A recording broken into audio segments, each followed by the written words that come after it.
মায়ের ভক্তরা, তোমরা জানো আমি তোমাদের শ্যামা মা। আর এটা হলো শিব শ্যামা মায়ের মন্দির, কৃষ্ণ কালী মায়ের মন্দির। বহু দূর দূরান্ত থেকে ভক্তরা এসে কিন্তু এই মন্দিরে উপকার পাচ্ছি। মা জগজ্জননী মা আমাকে বলেই দিয়েছেন যে আমাকে প্রচার কর। আমি এসছি এই কলিযুগের ধরাধামে, আমি এসছি রে মা। মা আমাকে বারবার এক কথা বলে যাচ্ছেন। মা এটাও বলছেন যে আমার সন্তানদেরকে তুই এটা ছড়িয়ে দে, আমার সন্তানদেরকে বলে দে যে আমরা এই কলিযুগের ধরাধামে প্রায় শিবশ্যামা মা তো চলে এসছেন অনেক বছর ধরে, কৃষ্ণ কালী মাও এসছেন। কৃষ্ণ কালী মাকে এখন আমাদের এই কলিযুগে কী করতে হবে? শুধু মায়ের নাম জপ করতে হবে এবং আমাদের যে সমস্যাগুলো, সেই সমস্যা যেগুলো আমাদের হচ্ছে, সেই সমস্যাগুলোর জন্য ভগবান অনেক রকম সিস্টেম বের করে দিয়েছে। সেই সিস্টেমগুলো তোমরা দেখো, তোমাদের সুন্দর ব্রেন দিয়েছে ভগবান। কোথায় কী করলে ভালো হবে সেই জায়গায় তোমরা যাও, গিয়ে ঠিক করো। ভগবান কি বলছেন? যে কষ্ট করো কেষ্ট পারো। আমরা যদি চেষ্টা করি, কষ্ট করি যে কি সমস্যাটা আমাদের হচ্ছে, কোথায় গেলে ঠিক হবে, তাহলে ভগবান কিন্তু ঠিক করে দিচ্ছেন। তাই যার যতটাই সমস্যা হোক না, মা যে দেখতে পাচ্ছ জাগ্রত প্রদীপের তেল আমার হাতে দিয়ে গেছেন, এই জাগ্রত প্রদীপের যে কী মহিমা, কী যে মিরাক্কেল হচ্ছে, যারা এসছে তারাই জানে। তাই বারবার বলবো, ভক্তি শ্রদ্ধা দিয়ে শিবশ্যামা মা কৃষ্ণ কালী মার এই মন্দিরে আসো। এই মন্দিরটা হলো কলকাতা মল্লিকপুর স্টেশন। কলকাতা মল্লিকপুর স্টেশন, তোমাদের বারুইপুর তোমরা নিশ্চয়ই চিনেছো। বারুইপুর কাছারি বাজার পেয়ারা বিখ্যাত কেন, ঠিক আছে? তোমরা কলকাতা মল্লিকপুর স্টেশনে নামবে, 2 নম্বরে নামবে। 2 নম্বরে মামুনি গেটের সামনে দেখবে মির্জাপুর বটতলা শিবশ্যামা মায়ের মন্দির। মল্লিকপুর 2 নম্বরে নেমেই দেখবে ভ্যান, টোটো সব পাবে। আমি নাম্বারটা তোমাদের বলে দিচ্ছি, 6290829345। অনেক জায়গায় গিয়েও তোমরা কিন্তু মায়ের পুজো, তোমরা যে ডালা নিয়ে যাচ্ছ, মায়ের পুজো কিন্তু ঠিক করে দিতে পারছো না। দেখো মা কিন্তু ঠিক করে ডাকছেন, মায়ের পুজো কিন্তু তোমরা ঠিকঠাক দিতে পারছো না, সেখানে গিয়ে ধূপ মোমবাতিও ধরাতে পারছো না। তাই বারবার বলছো শিবশ্যামা মায়ের মন্দিরে একবার আসো, এসে তোমরা দেখে যাও। এখানে ভক্তি শ্রদ্ধা দিয়ে প্রত্যেকটা ভক্তদের কিন্তু পুজো দেওয়া হয়, প্রত্যেকটা ভক্তের পুজো দেওয়া হয়, প্রত্যেকটা ভক্তই কিন্তু নাম গোত্র ধরে পুজো দেওয়া হয় ভক্তিভাবে। কিন্তু মায়ের কাছে আসতে গেলে ফুলের মালা তোমরা অবশ্যই আনবে। এবার তোমাদের ধূপ ধুনো, এখানে তো ধুনো তো লাগেই, ধূপ ধুনো তেল যা ভক্তি করে পারবে, মোমবাতি এসে জ্বালিয়ে দিয়ে যাবে, ধূপ আনলে ধূপ জ্বালিয়ে দিবে। তোমরা মায়ের জন্য সে ফল আনো, মিষ্টি আনো, মায়ের পুজো দিতে গেলে যেগুলো লাগে মায়ের মন্দিরে নিয়ে যেতে হয়, সেটা তো আর বলতে লাগে না। তোমরা কী আনবে সেটা তোমাদের ভক্তি দিয়ে তোমরা নিয়ে আসবে, ঠিক আছে? আর জাগ্রত প্রদীপের তেল নিয়ে যাবে। জাগ্রত প্রদীপের তেল নিয়ে যেতে গেলে তোমাদেরকে তেল আনতে হবে। সেই চুঁয়ে পড়া তেল প্রদীপে ঢালবে, চুঁয়ে পড়া তেল থেকে তোমাদেরকে আমি তেল দিচ্ছি।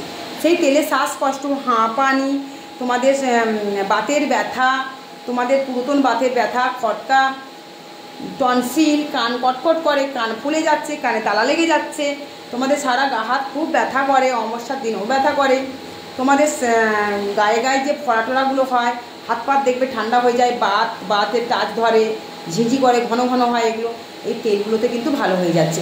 ভূত পেট জিন বোমদিত যদিও লাগে, কোনো মানুষ যদি অজ্ঞান হয়ে যায়, দুর্বল হয়ে যায়, মাথা ঘুরে পড়ে যায়, দেখবে পড়ে যাওয়ার পর জ্ঞান আসে না, হাত পাত পুরো টান টান হয়ে যায়, বলে চলো হসপিটাল নিয়ে যেতে হবে। ঠান্ডা হয়ে যায়, হাত পাত শক্ত হয়ে যায়, অথচ জান কিন্তু ধুকধুক করে চলছে, মানে জান আছে কিন্তু অজ্ঞান হয়ে গিয়ে অনেকক্ষণ ধরে। তখন এই তেলটা শুধু মালিশ করো, জয় শিবশ্যামা মায়ের জয়। জয় আমাকে তো শিবশ্যামা মা এটা দিয়েছেন, জয় শিবশ্যামা মায়ের জয়, জয় কৃষ্ণ কালী মায়ের জয় বলবে, বলে শুধু মালিশ করো, টান টান করে মালিশ করো, আর শুধু ফু দাও। দেখবে তোমাদের বিশ্বাস ভক্তিতে মা ঠিক তাকে সুস্থ করে তুলবেন। তাই বারবার বলবো, বিশ্বাস ভক্তি নিয়ে তোমরা তো অনেক জায়গায় যাচ্ছ গো, অনেক জায়গায় যাচ্ছ। মা আমাকে যেগুলো মায়ের মন্দিরে এসে যারা যারা উপকার পাচ্ছেন, মায়ের মন্দিরে এসে তারা কিন্তু উপকার পাচ্ছেন।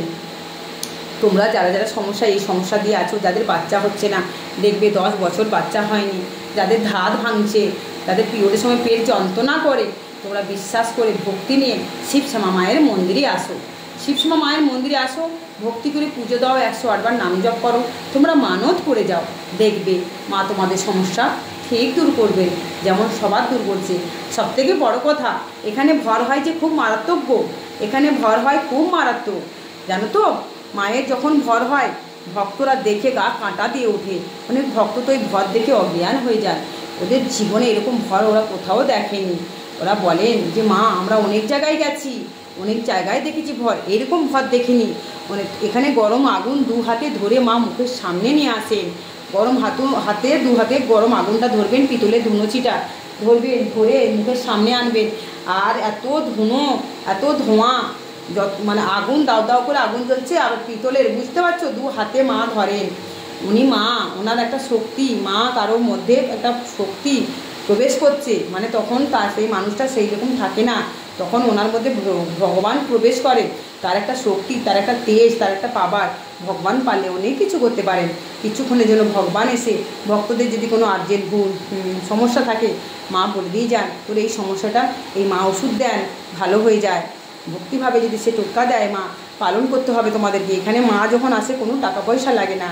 মা আমাকে বলে দিয়েছেন, আমি যখন আসবো, আমি যখন কিছু ভবিষ্যৎ ভক্তদের বলবো কি সমস্যা কী করে সমাধান পাবে, তাদেরকে ওষুধ দেব, তুই কোনোদিন টাকা পয়সা নিবি না শ্যামা মা।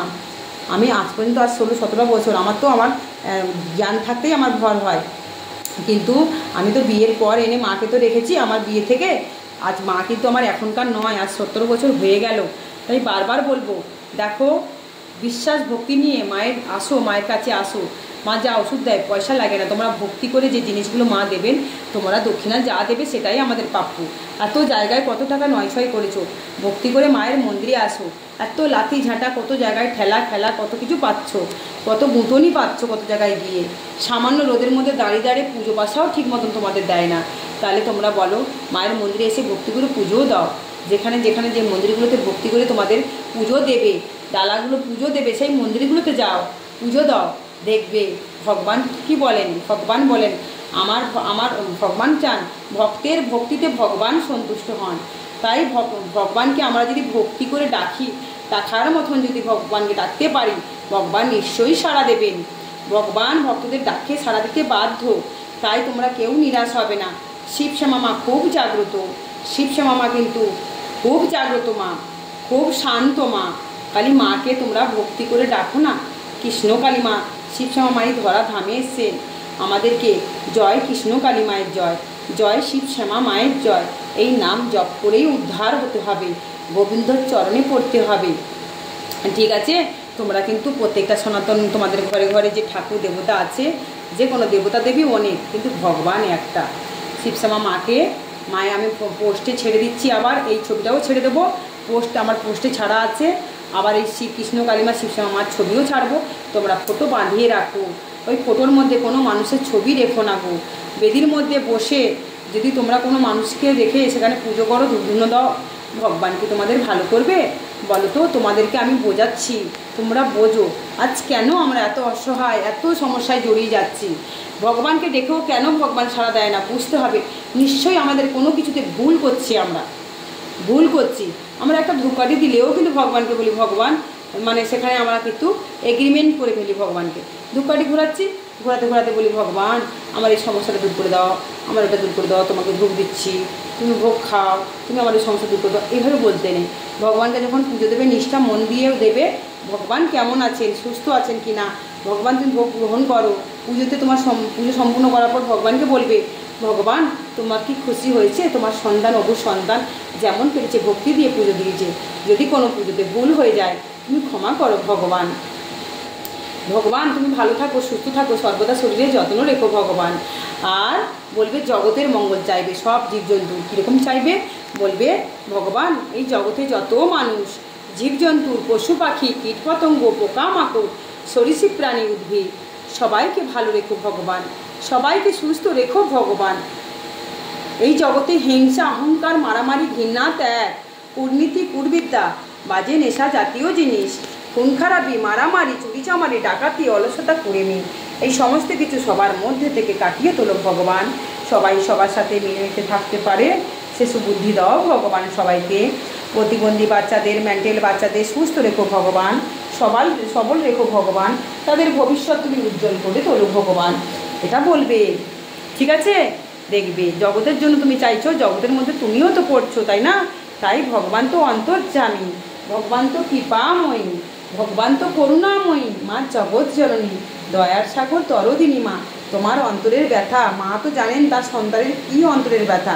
মা তখন বলবেন সবার জন্য চাইছে, জগতের জন্য চাইছে, জগতের সাথে তো ও পড়ছে, আমার ওই সন্তানের কী কষ্ট, কী দুঃখ, আমি তারটা ভালো করি। ভগবানকে আমাদের ভালোবাসা দিয়ে কিনতে হবে গো, ভালোবাসা দিয়ে ভগবানকে কিনতে হবে, জানো তো। ভগবানকে যে আমরা শাড়ি গয়নাগাটি দিই না, এই দেখো ভক্তরা উড়িয়ে দিয়েছে, শাড়ি দিয়েছে, অনেকে নাকের ছাবি দিয়েছে, এই মাকে দিয়েছে। ওরা কিন্তু দেওয়ার সময় কোনো কিছু চায়নি ভগবানের কাছে, বলছে ভগবানের কাছে নেই বলে তাই আমরা সিঁড়ি বলে জিনিস ভগবানকে আমি দিয়েছি। যদি ভগবান কোনো দিন আমার দেখে বা আমার কোনো ভালো সমস্যাগুলো দূর করে, যদি চেষ্টা, যদি মনে হয়, যদি আমার সামর্থ্য থাকে, ভগবানকে আমি সোনার জিনিস দিয়ে যাব। ভগবান এখন সিডিগোল্ড পরছেন, একদিন সোনাও পরবেন, একদিন রূপও পরবেন, সব মিলিয়ে থাকতে হবে আমাদেরকে। যা শাঁখা যিনি দিয়েছেন, জানো ওনার কত কত সমস্যা, কিন্তু উনি কোনো দিন কিন্তু ভগবানের কাছে কিছু চায়নি, কিন্তু শাঁখা টাকা দেওয়ার পর ভগবান ওনার সমস্যা দূর করেছেন। কারণ ভগবানের কাছে একটা হাতে শাঁখাও ছিল না, আমার করার ক্ষমতা ছিল না, তাই ভগবান চান না। ভগবানকে যেটা আমরা দিচ্ছি সেটা তো ভগবান আমাদেরকেই দিচ্ছেন, তাই না? তাই তো ভগবানের জিনিস ভগবানকেই আমরা রিটার্ন দিচ্ছি, তাই না? ভগবানকে আমাদেরকে এত সুন্দর ব্রেন দিয়েছেন, এত সুন্দর বুদ্ধি দিয়েছেন, এত সুন্দর অঙ্গ প্রত্যঙ্গ, এত সুন্দর শরীরটা দিয়েছেন, বলছেন কর্ম কর, কর্ম করে খা। তো দেখতে পাচ্ছ, এখানে ভিডিওটা শেষ করলাম। এখানে দেখো ভোলা মহেশের দুধ ঢালা, এই যে দেখতে পাচ্ছ ভোলা মহেশের, এই যে ভোলা মহেশকে স্নান করানো হয়েছে, দুধ ঢালা হয়েছে ভোলা মহেশের। আমি ঠাকুর দেবতাকে খুব নিয়মকানুন মেনে পুজো করি গো, খুব নিয়মকানুন মেনে। আমি সব ঠাকুর দেবতাকে খুব সুন্দর করে দেখভাল করি, সব সময় ট্রিটমেন্ট করি। মার কোথায় কষ্ট, কিসে জ্বালা যন্ত্রণা, মা আমাকে অনেক ওষুধ দিয়ে গেছেন। তোমাদের এই সমস্যাগুলো থাকলে, আরও যদি অনেক সমস্যা থাকে, মায়ের মন্দিরে ভক্তি নিয়ে আসো, মা কিছু না কিছু পথ দেখিয়ে দেবে। শুধু ভক্তি করে শুধু পুজো দিয়ে যাও, দেখবে মা তোমার সাথে সাথে ভালো করবে সমস্যাগুলো। সবাই ভালো থাকো, সুস্থ থাকো। তোমাদের এই শ্যামা মাকে এইভাবে সাপোর্ট করো, আশীর্বাদ করো, আর সত্যের পথে যেন এগিয়ে যেতে পারি সহযোগিতা করো। চ্যানেলটাকে সাবস্ক্রাইব করো, লাইক করো, কমেন্টের মাধ্যমে মতামত জানাবে। আমি অনেক ভিডিও ছাড়বো, দেখবে। সেই ভক্তরা এখানে এসে কী কী সমস্যা, কার কার হাত দেখে সব কিছু ছাড়বো, তোমরা ভিডিওগুলো দেখবে, ঠিক আছে? আমি লাইভে আসবো ঠিক 1:30টার সময়ও লাইভে আসবো, ঠিক আছে? আমি শিব শ্যামা ইউটিউব চ্যানেলে লাইভে আসার চেষ্টা করবো, নাহলে শিবাই ইউটিউব চ্যানেলে লাইভে আসার চেষ্টা করবো রাত 8:30টার মধ্যে, রোববার। ওকে, ভালো থেকো।